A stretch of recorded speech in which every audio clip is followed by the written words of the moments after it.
So I'd like to tell you the story today. Boy, that looks colorful. Anybody know where this is? Who can guess where this is? It's in New Orleans. I would like to tell you the story about Carnival and Mardi Gras.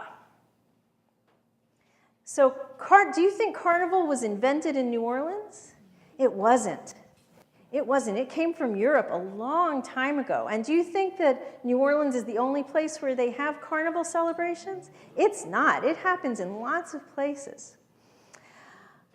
But one of the big places that it happens in the United States is in New Orleans. And do you think Mardi Gras is the only time, the only day that it happens? It's not. But that's the big last day. And that's going to happen a week from Tuesday, March 6th. March 6th? Is that? I'm not really great with dates. March 5th. March 5th this year will be Mardi Gras. It changes. It moves around the calendar. So Carnival started. And who knows? Anybody know what Mardi Gras means? Who speaks French?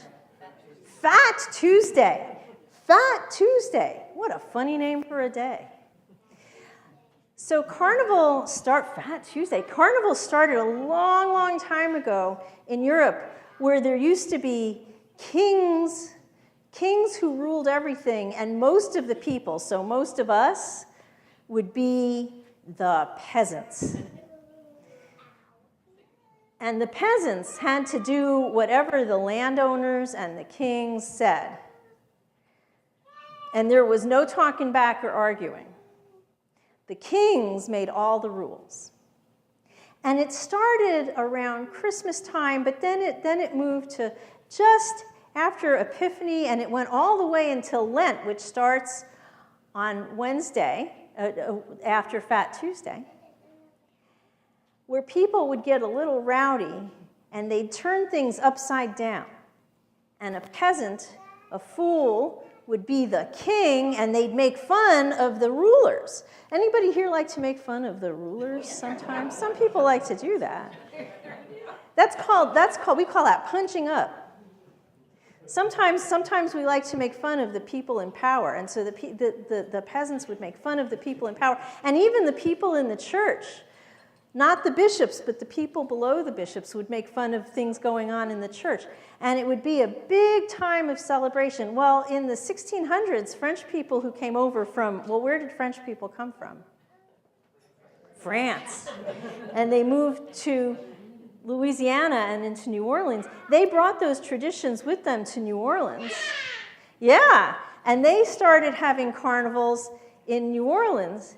And there's a big parade at the end on Mardi Gras.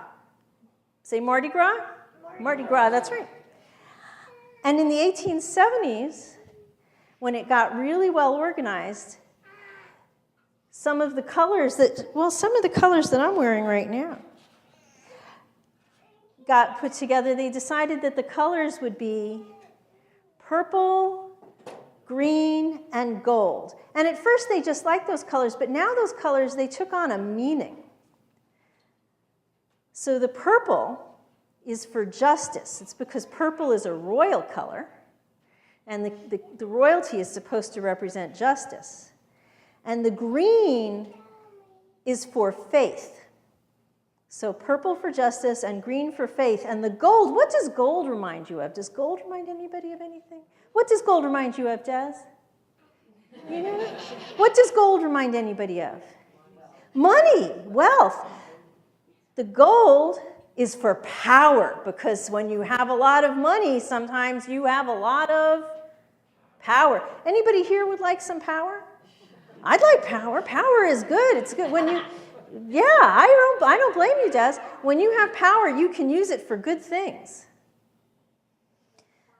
So it's justice, faith, and power became the reasons for the colors. And people throw beads at Mardi Gras. Seriously. They throw beads. And if you go to a Mardi Gras parade in New Orleans and you're wearing a lot of purple, green, and gold, you'll get more beads. What? Yeah. Go figure. And there's lots of music and lots of singing and dancing because sometimes it's important to celebrate and to remember to have some fun while we're working to change the things that aren't the way we want them yet. So that is a little bit of the story of Mardi Gras. So is anybody going to a classroom today? Are you going to classroom today? Are we having class today? So we will sing Go Now in Peace.